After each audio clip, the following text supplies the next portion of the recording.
Hello students, wish you a very good morning. This is me Ayushi Joshi ma'am and you can see me here on your online classes. Okay, जैसा कि आप सभी को पता है हम आपके ऑनलाइन क्लासेस चला रहे हैं। इसके अंदर हम आपके डेली बेसिस पे कुछ एक नया चैप्टर, एक नया टॉपिक डिस्कस करते हैं जिससे कि आपको स्टडीज़ में हेल्प मिल सके।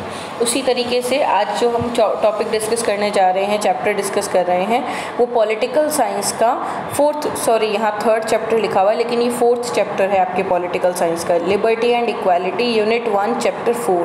चैप्टर 1 जस्टिस कंप्लीटेड है। Chapter 2 religion was third chapter. Chapter 2 was power, authority and legitimacy, वो भी हमारा 2-3 लेक्चर्स में कंप्लीट हो गया था। उसके बाद में हमने रिलीजन के बारे में पढ़ा जो कि चैप्टर 3 था, और अब चैप्टर 4 लिबर्टी और इक्वालिटी के बारे में पढ़ रहे हैं। ठीक है, तो अब सबसे पहले तो मैं आपको बता दूं, कल की क्लास में हमने लिबर्टी के बारे में ऑलरेडी पढ़ लिया था कि लिबर्टी है क्या, कैसे, क्या टाइप्स है उसके, किसे कहते हैं लिबर्टी, है ना। अब हम आज की क्लास में सबसे पहले तो ये डिस्कस कर लेते हैं लिबर्टी और इक्वालिटी का क्या रिलेशन है, एक साथ में क्यों पढ़ रहे हैं हम ये।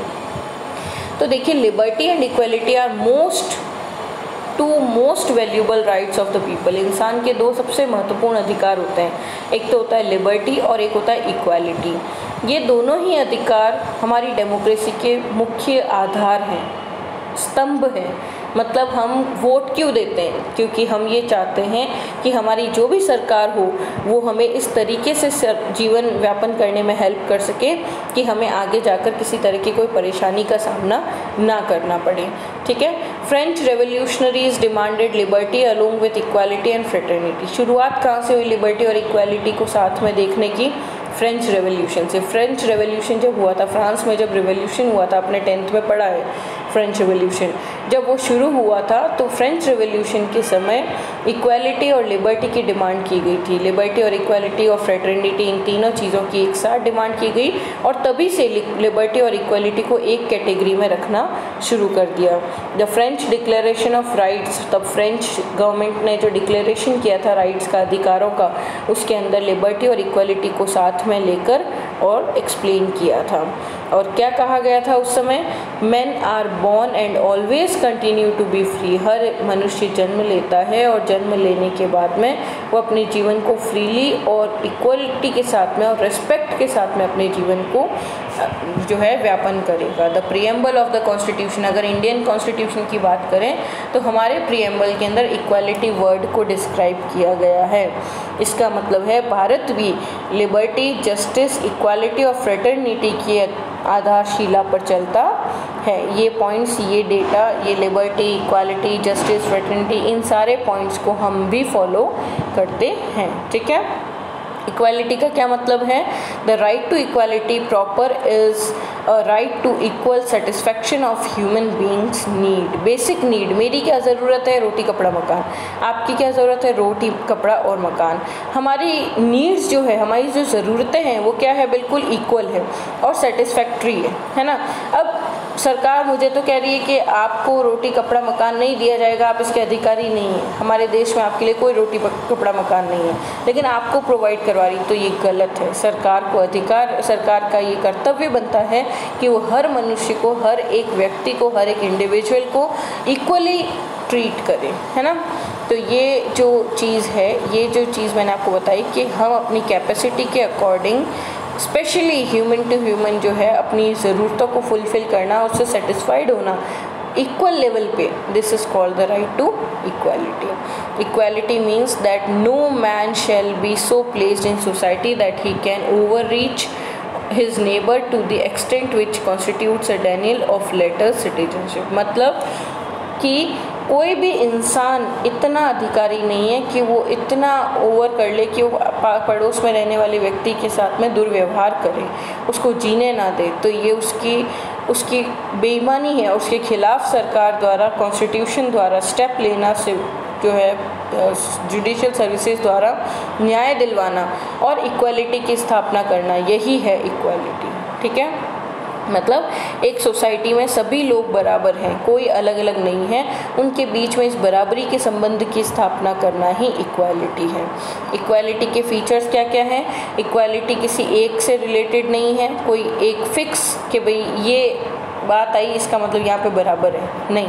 बराबरी कुछ, अच्छा सरकार ये कह सकती है कि कोई क्रिमिनल है, कोई जिसने कोई गुनाह किया है, तो उसके लिए सरकार कह देगी तुम्हें हर थोड़े दिन में आना, हर महीने में एक बार आना है और पुलिस स्टेशन में ये पेश करना है और लिख के देना है कि भाई मैं बदमाश नहीं हूँ। तो वो ये नहीं कह सकता मेरा पड़ोसी तो नहीं देता, क्योंकि उसने गलती की है या वो इस चीज़ के लिए रिस्पॉन्सिबल ही नहीं है पड़ोसी, है ना। तो उसके लिए रिस्पॉन्सिबल कौन है, वो खुद है। तो इक्वालिटी का मतलब ये नहीं है कि, इक्वालिटी का मतलब है कि आपने गुनाह किया उसके बावजूद भी सरकार आपको क्या कर रही है, जीवन जीने का अधिकार दे रही है। अब चाहे आप जेल में जी रहे हैं चाहे बाहर, ये तो आपके कर्मों के बेसिस पे, आप क्या कर रहे हैं, कार्य कैसा कर रहे हैं उसके बेसिस पे, लेकिन आपको इक्वल लेवल पे लाके सरकार ने खड़ा कर दिया है। Equality postulates the grant and grantee of equal rights and freedom to all people. Equality कहता है कि हर एक व्यक्ति के पास में इक्वल राइट्स और फ्रीडम होने चाहिए, ठीक है। Equality implies the system of equal and adequate opportunity. अगर मेरे को जॉब अपॉर्चुनिटी मिली है तो ऐसा नहीं है कि मेरे अलावा और किसी को नहीं मिल सकती, नहीं, सबको मिल सकती है। तो सबके लिए जॉब अपॉर्चुनिटीज़ इक्वल होनी चाहिए। सबके जो बेसिक नीड्स हैं वो सेटिस्फैक्ट्री होने चाहिए। अगर मैं लग्जरी की बात नहीं करूँगी, जैसे कि मैं हूँ, मैं लग्जरी, मैं इतना पैसा कमा रही हूँ, मैं खूब पैसा कमा रही हूँ, खूब मेहनत कर रही हूँ, मैं हूँ, मेरी ही पोस्ट के बराबर एक और बंदा है, उसको भी 30,000 मिल रहे हैं, मुझे भी, लेकिन मेरे पास कार है उसके पास नहीं। क्यों? क्योंकि मैं 30,000 के अलावा एक्स्ट्रा एफर्ट्स लगा रही हूँ, किसके लिए, कार खरीदने के लिए। तो ये मेरी पर्सनल आउटलुक है, लेकिन मेरे जैसी लग्जरी उसके पास भी हो ये ज़रूरी नहीं। लेकिन बेसिक नीड्स को फुलफ़िल करने के लिए जो 30,000 मुझे मिल रहे हैं उतना ही पैसा उसे मिलना भी ज़रूरी है, ठीक है। यही है इक्वालिटी। तो मिनिमम लेवल पे रिच और पुअर के बीच या हाई लो के बीच में ये जो गैप है उसे कम करना और सबको बराबर स्तर पे लाना ही इक्वालिटी कहलाता है। अब इक्वालिटी कितने तरह की होती है? सबसे होती है नेचुरल। सबसे पहले है नेचुरल इक्वालिटी। हर इंसान के पास में 2 हाथ है, हर इंसान के पास में 2 पैर है, 2 आँखें हैं, 2 कान हैं, 1 मुंह है, हर इंसान के पास है। तो नेचुरली हर इंसान बोल सकता है, देख सकता है, चल सकता है, घूम सकता है, कोई काम कर सकता है, किसी को पकड़ सकता है, कुछ भी कर सकता है ना। तो ये सारी चीज़ें जो हम अपनी नेचुरल एबिलिटीज़ को यूज़ लेके करते हैं वो नेचुरल इक्वालिटी में आती है। इसके अलावा सोशल इक्वालिटी, मेरे समाज में मेरा जन्म हुआ है और मेरी बहन का भी जन्म हुआ है, मेरे भाई का जन्म हुआ है, तो मेरे पास भी उतने ही अधिकार हैं जितने उसके पास में है ना। तो कोई भी मुझे ये नहीं कह सकता कि तुम समाज से बाहर निकल जाओ क्योंकि तुम ऐसी दिखती हो, तुम वैसी दिखती हो, या तुम्हारे पास ये नहीं है, तुम्हारे पास नहीं। हमारे पास में समाज में रहने का पूर्ण अधिकार है क्योंकि हम दोनों का जन्म एक समाज में हुआ है, और नहीं भी हुआ है तो जिस समाज में हम रह रहे हैं उसके अंदर हमें पूर्ण अधिकार होते हैं। तीसरा होता है सिविल इक्वालिटी। वही चीज़ जो मैंने आपको उसमें बताई थी लिबर्टी में, हर इंसान को सोशल लेवल पे, सोशल पब्लिक लेवल पे जो है बराबर ट्रीट किया जाएगा। वो जो इक्वालिटी है वो है सिविल इक्वालिटी, ठीक है। फिर आएगा पॉलिटिकल इक्वालिटी। पॉलिटिकल इक्वालिटी भी वही है कि मेरे को अगर वोट देने का अधिकार है तो ऐसा नहीं है कि मैं अपने पड़ोसी को कह दूँ आप वोट नहीं दे सकते, सिर्फ मैं दूंगी इस एरिया से, नहीं, उसे भी उतना ही अधिकार है। मैं अपने इवन अपने खुद के रिलेटिव भाई बहन भी हैं, चाहे माता पिता, मैं उन्हें नहीं रोक सकती क्योंकि उन्हें भी पूर्ण अधिकार है अपने फैसले खुद लेने का। और मेरे अगर मैं वोट दे रही हूँ तो वो भी देंगे, ऐसी बात नहीं है कि वो वोट नहीं दे सकते। तो ये होता है पॉलिटिकल इक्वालिटी। और इकोनॉमिकल इक्वालिटी तो सभी को पता है, आर्थिक स्तर पे बराबर होना। कोई अगर 50,000 कमा रहा है, मैं 30 कमा रही हूँ, तो मुझे पूरा अधिकार है कि मैं और मेहनत करूँ जिससे कि मैं भी 50,000 क्या उससे ज़्यादा भी कमा सकूँ। तो उसके लिए वो 50,000 कमाने वाला व्यक्ति मुझे रोक नहीं सकता कि मैं 50 कमा रहा हूँ तू नहीं कमा सकता, नहीं, उसे भी उतना अधिकार है जितना मुझे है, ठीक है। या फिर कोई बहुत हम कह सकते हैं रिच पर्सन है और वो दुकान पे जाके ख़रीदारी कर रहा है और वहाँ कोई गरीब इंसान आ जाता है जिसके पास में इतना पैसा नहीं है, लेकिन तो क्या रिच पर्सन उसे वहाँ से निकाल देगा? नहीं, क्योंकि बेसिक नीड्स जो है आपस की उसे फुलफ़िल करना ज़रूरी है। अब वो अपने बेसिक नीड्स को फुलफ़िल करने के लिए अगर दुकान पे आया है, कुछ भी लग्जरी आइटम भी खरीदने आया है, तो रिच पर्सन का कोई अधिकार नहीं है कि वो पुअर पर्सन को वहाँ से बाहर निकाल दे। क्यों? क्योंकि उसके पास भी पैसे हैं और वो भी पूर्ण अधिकार रखता है चीज़ों को खरीदने का और समाज में रहने का। इस आधार पे गरीब और अमीर के आधार पे सोसाइटी में कोई भी डिफरेंशिएशन नहीं कर सकता, ठीक है। तो ये होती है इक्वालिटी। हमने इक्वालिटी को पढ़ा, इक्वालिटी का मीनिंग पढ़ा, इक्वालिटी के फीचर्स पढ़े, इक्वालिटी की लास्की और डी रफाल की डेफिनेशंस देखी, दोनों इंपॉर्टेंट हो जाती है। इसके अलावा हमने ये देखा कि लिबर्टी और इक्वालिटी में क्या मतलब क्या कॉम्बिनेशन है, उसको साथ में क्यों पढ़ा जाता है, ये सारी चीज़ें भी हमने देखी। ठीक है, इसके अलावा अब क्वेश्चंस देखिए आप, ये होमवर्क है, आपको नोटबुक में करना है। What are the two views of liberty, liberty के दो व्यूज़ बताइए। तो lack of bond and present, liberty lack of bonds and liberty के जो दो आइडियाज़ हैं वो क्या है, lack of bonds and the presence of reasonable bonds. ठीक है, तिलक का स्लोगन क्या है रिलेशन ऑफ इंडिपेंडेंस के बारे में, तो उसका स्लोगन है freedom is my birth right, आज़ादी मेरी स्वतंत्रता है, मतलब स्वतंत्रता से जन्म सिद्ध अधिकार है, स्वतंत्रता मेरी जन्म सिद्ध अधिकार है, and I shall have it, और मैं इसे पाकर रहूँगा। तो ये जो चीज़ है, ये स्लोगन भी ये शो करता है कि लिबर्टी और इक्वालिटी क्या इम्पोर्टेंस रखती है। विच freedom is considered to be the soul of democracy, political freedom. Democracy का सोल, आत्मा किसे कहा गया है, पॉलिटिकल फ्रीडम को।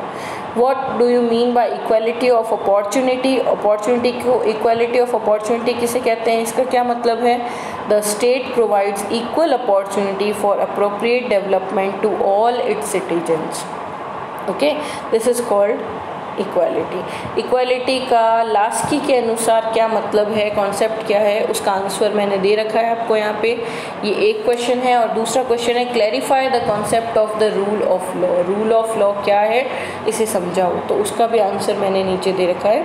मैंने दोनों ही बड़े वाले क्वेश्चन के आंसर दे रखे हैं। इसके अलावा ये 4 क्वेश्चन आपको दिए हैं, इन 4 शॉर्ट क्वेश्चन को और 2 लॉन्ग क्वेश्चन को आप नोटबुक में करेंगे, और उम्मीद करती हूँ कि आपने लास्ट जो टॉपिक किया था हमने लिबर्टी का, उसके भी क्वेश्चन आंसर जो मैंने आपको दिए थे उसे कंप्लीट किया है आपने। ठीक है, so don't forget to do your work and don't forget to submit your notebooks और the works pic with me on WhatsApp. Okay, इसके अलावा आज हमारा ये इक्वालिटी और लिबर्टी वाला चैप्टर कंप्लीट हो गया। क्वेश्चंस भी मैंने आपके साथ शेयर किए हैं, कल भी किए थे, आज भी किए हैं, और भी आगे इसके बारे में डिस्कस करेंगे हम लोग मंडे की क्लास से। ठीक है, बाय, टेक केयर, ध्यान रखिए अपना, और काम कंप्लीट करके मुझे नोटबुक्स डिपॉजिट करवाइए, मुझे वर्क डिपॉजिट करवाइए, वरना ऐसा ना हो कि हमें आपके लिए हफ्ते में 1-2 दिन ऐसे डिसाइड करने पड़े जब आपको आकर के हमारे साथ में वर्क शेयर करना है, मतलब स्कूल आके नोटबुक चेक करवानी पड़े, ऐसा ना हो। इससे बेटर है कि आप मुझे अपने वर्क के पिक सेंड कर दीजिए, I will forward it to principal sir and they will have a look of it. Okay, इसके अलावा 12th का बहुत अच्छा रिजल्ट रहा इस बार का, मैं उम्मीद करती हूँ आने वाले टाइम में आप लोग भी मुझे ऐसा ही रिजल्ट देंगे। Okay, bye bye, take care, have a great time ahead.